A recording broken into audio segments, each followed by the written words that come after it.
Hi, I'm Ed. I'm in my makerspace today doing all kinds of work on laser etching tumblers today. So we'll go ahead and show you what the process looks like for people to make these things, and it's pretty cool to work on. So stick around.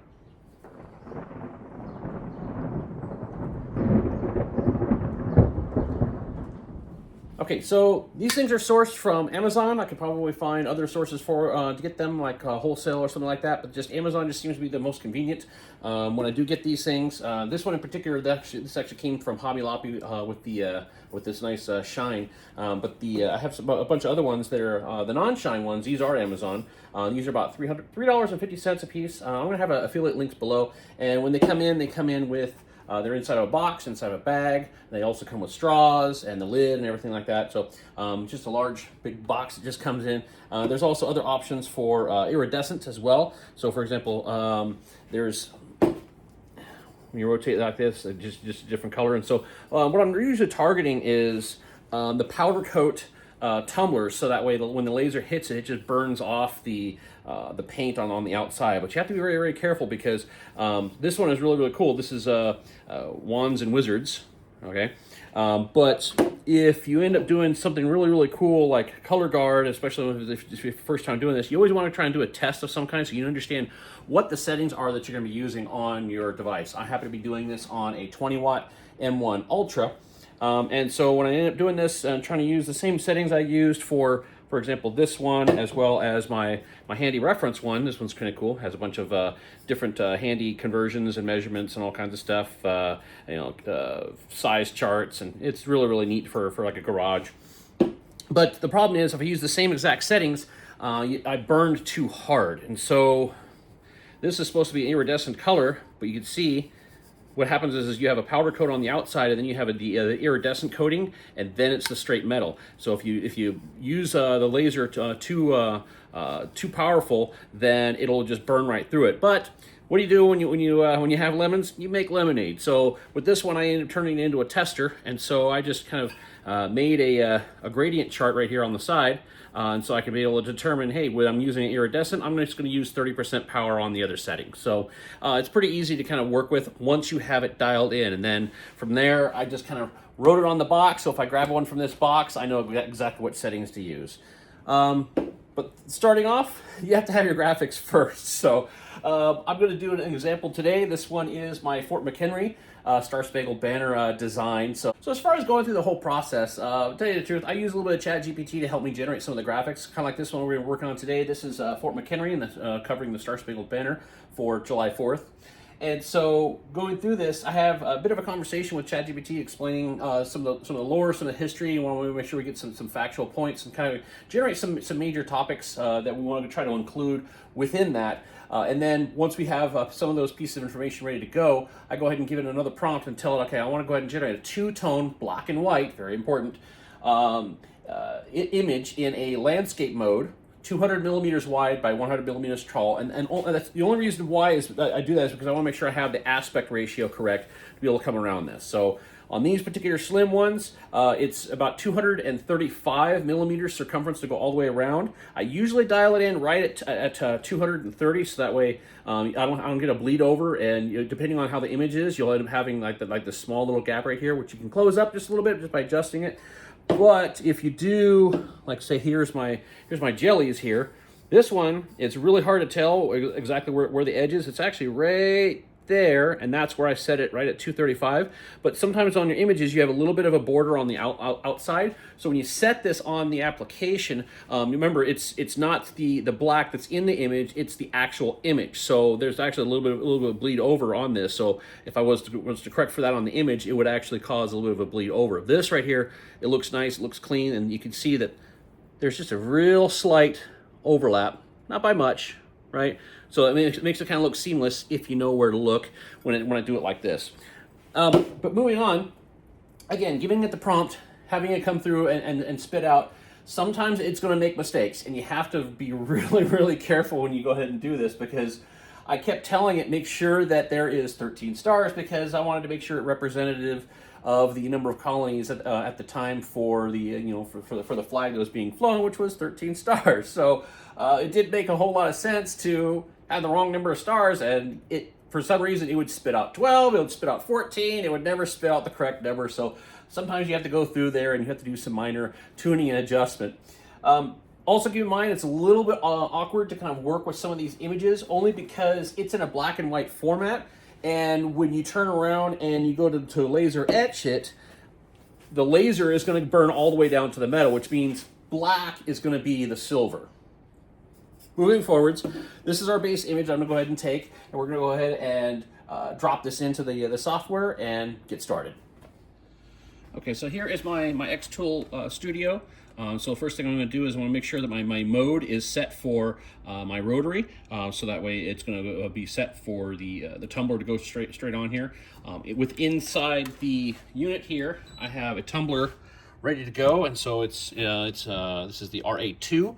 So I got the cable plugged in, the system's already ready to go, and I have this all the way moved over, so I know I have a nice clean edge. Drop the tumbler on there, it's nice and straight and level, and I have the laser already set here, and it's already at the midpoint, so it's at the top of the etcher. Okay, so from here, I'm just going to go ahead and set the settings for this. Okay, so I'm going to select rotary. From here, I can go ahead and hit the distance, and it'll do its zeroing for the up and down, and I can go ahead and bring in my image. Here's Fort McHenry. I'm going to go ahead and keep the size. From here, rotate it, and then set my size to 30 millimeters. Okay, and from here, set it up here, so I'll go all the way up to the top, because this line right here, this is where it's going to etch, and it's going to raster and come all the way down. So need to make sure that this is right at the top where we're going to be working with this. Now at the same time, I can grab the laser and I can move it over, and I can see this is about center for the tumbler. So in order for me to center this, now I can slide this over, and now I'm centered and at the top of this green line, ready to go. The settings I've used commonly on this particular type of tumbler, I've been using 80% power. And then I've been setting for Jarvis mode. You can do grayscale. I'm doing a straight black and white, so I'm not doing a color gradient. That's the reason why I tell it to do a two-tone, because I want to make sure that I have a nice high fidelity. If you do, like, say, grayscale, what it'll do is it will throttle back the laser, and you don't necessarily want to do that all the time, especially if you want to be able to burn all the way down to the metal. You want to be able to burn that paint off. If you can't burn the paint off, then you're not actually causing the image to be created for you. It's just causing some distortion, and it's not a clean burn anyway. So you really only have two color options. I am running on 120 lines per centimeter. You can go up higher than that for more detail. I really don't see much of a benefit in going higher detail with that, because you really don't get the clarity on that anyways, and it takes a lot longer to be able to do. I might be able to go a little bit faster than this, but right now I'm just doing 80% power. Speed is 80 millimeters per second, and I'm doing 120 lines per centimeter in Jarvis mode. So from here, I'm going to hit process. And then here's my image. It's going to be all set, ready to go. It's going to say an hour and 22 minutes. So it takes a little bit long to be able to do this, but it comes out amazing.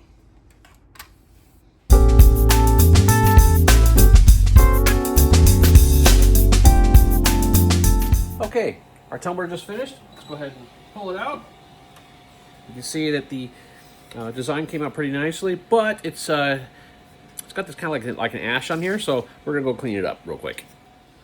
Okay, so for cleaning the tumblers, I just use soap and water, a little bit of Dawn dish soap. So you can probably do just standard water, but I just take a little bit on the soap on my hand, and then I just kind of rotate it around like this.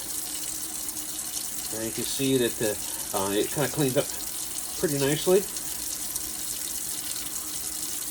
And then I just gotta rinse it off. So all the soot and everything kind of comes off with the soap, so it makes it really easy.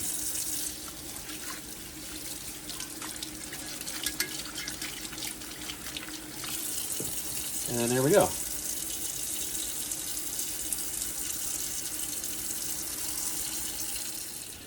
Okay, so this worked out really nice. So here's my little turntable, just kind of showcase what it looks like and everything. I can do a quick little video and then post it up onto like YouTube, so that way other people can see it and kind of see what it looks like all the way around without getting the full image through social media and then having to reduce quality and problems like that. So anyways. So on the xTool Studio, I am doing the engrave function, so you can kind of see that right there. If I go in here and do for example, a trace, and go ahead and let this map out and do some adjustments, so I can draw all the lines, everything like that. I'm not going to get too much into weeds on this one, but let's just say I'm going to try to do instead of engrave, I'm going to go ahead and do a scoring.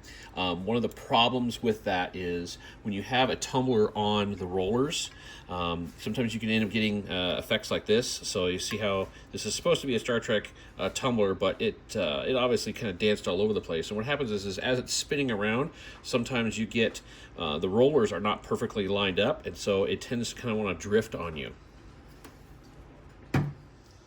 So if you just take a tumbler and you just drop it on there, it'll have a tendency to kind of move around. So especially if you have it sitting over here in the middle of the bed like this. So that's the reason why what I do is I just kind of push it all the way over to the edge, make sure I kind of push it again, so that way it's completely flat up against the rail, so that way it's perfectly perpendicular.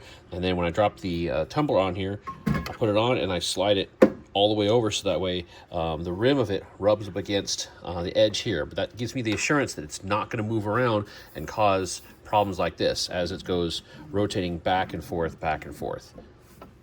Okay, real quick, full disclosure, I got all the way through etching this, cleaning it, and everything like that for you guys to show you on this video, and realized that the number of stars was wrong, and so it just drives me absolutely crazy. So if you're looking online for this design, it's already fixed. 1776, 13 stars. 1814, 15 stars. And the star arrangement on the flag is now correct.